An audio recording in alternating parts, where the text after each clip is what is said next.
നിങ്ങളുടെ favourite shows ഇനി ഒരിക്കലും മിസ്സാവില്ല. ഇപ്പോൾ C5 കാണും നിങ്ങളുടെ ഫേവറേറ്റ് ഷോ തികച്ചും സൗജന്യമായി.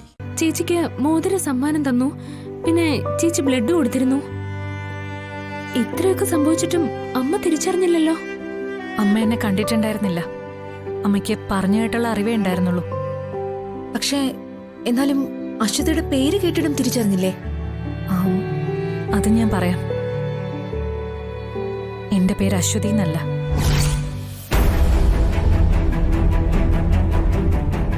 അഭിരാമി എന്നാ എന്റെ പേര്. അല്ല, അതെന്തിനാ പേര് മാറ്റിയത്?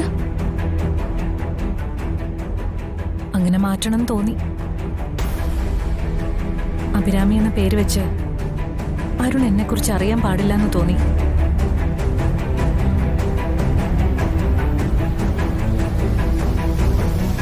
അങ്ങനെയാ ഞാൻ അശ്വതിയായത്. അതുകൊണ്ട് തന്നെ അരുണും അമ്മയൊന്നും എന്നെ ഇതുവരെ തിരിച്ചറിഞ്ഞില്ല. അത് അരുണേട്ടന് ചേച്ചിയെ യഥാർത്ഥത്തിൽ ഇഷ്ടമായിരുന്നോ, അതോ കോളേജ് പ്രേമം മാത്രമായിരുന്നു എന്നാണോ?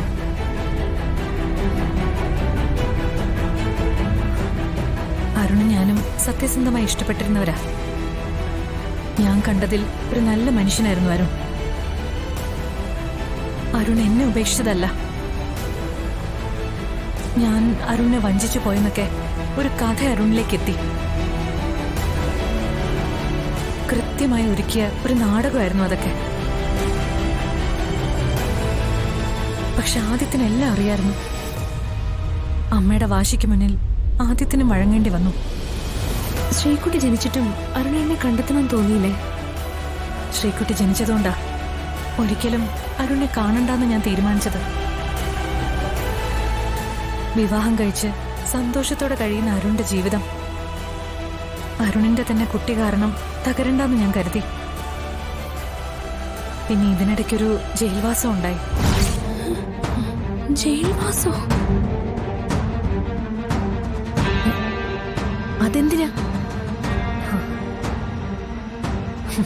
അത് വേറൊരു കഥയാ, പിന്നീടൊരിക്കൽ പറയാം. എന്തായാലും ശ്യാമയും അമൃതയും പേടിക്കണ്ട. ഞാൻ ഒരിക്കലും അരുണിന്റെ ജീവിതത്തിലേക്ക് വരില്ല. ഒരവകാശവും ചോദിച്ചു ഞാൻ വരില്ല.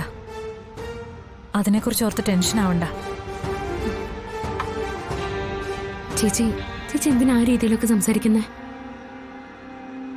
ചേച്ചിയുടെ കാര്യങ്ങൾ അറിഞ്ഞത് മുതൽ ഇക്കാര്യത്തിൽ എന്ത് ചെയ്യാൻ സാധിക്കുമെന്നാ ഞങ്ങൾ ചിന്തിക്കുന്നേ. അശ്വതി, ടെൻഷൻ അടിക്കുന്ന കാര്യമാണെങ്കിൽ തന്നെക്കാളും പ്രശ്നങ്ങൾ ശ്യാമയ്ക്കുണ്ട്. തന്റെ കാര്യങ്ങൾ കുറച്ചു കണ്ടതല്ല. അവകാശം പറഞ്ഞു വരുമെന്ന് ഞങ്ങൾക്ക് ടെൻഷനാണെന്ന് അശ്വതി പറഞ്ഞതുകൊണ്ടേ ഒന്ന് സൂചിപ്പിച്ചതാ. സോറി. നിങ്ങളെപ്പോലെ രണ്ടുപേര് സ്നേഹത്തോടെ കാര്യങ്ങൾ അന്വേഷിക്കാൻ വന്നത് തന്നെ വലിയ നന്ദിയുള്ള കാര്യമാണ്. പെട്ടെന്ന് ഞാനെന്തോ അങ്ങ് പറഞ്ഞു പോയതാ. സോറി. ഏയ്, ക്ഷമയൊന്നും ചോദിക്കില്ല ചേച്ചി. അതിരിക്കട്ടെ, ഇനി അശ്വതിയുടെ ലക്ഷ്യം എന്താ?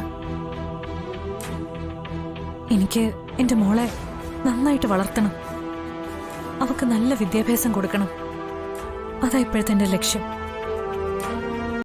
ഡൗൺലോഡ് ചെയ്യൂ C5 ആപ്പ്. കാണൂ എല്ലാ എപ്പിസോഡുകളും സൗജന്യമായി.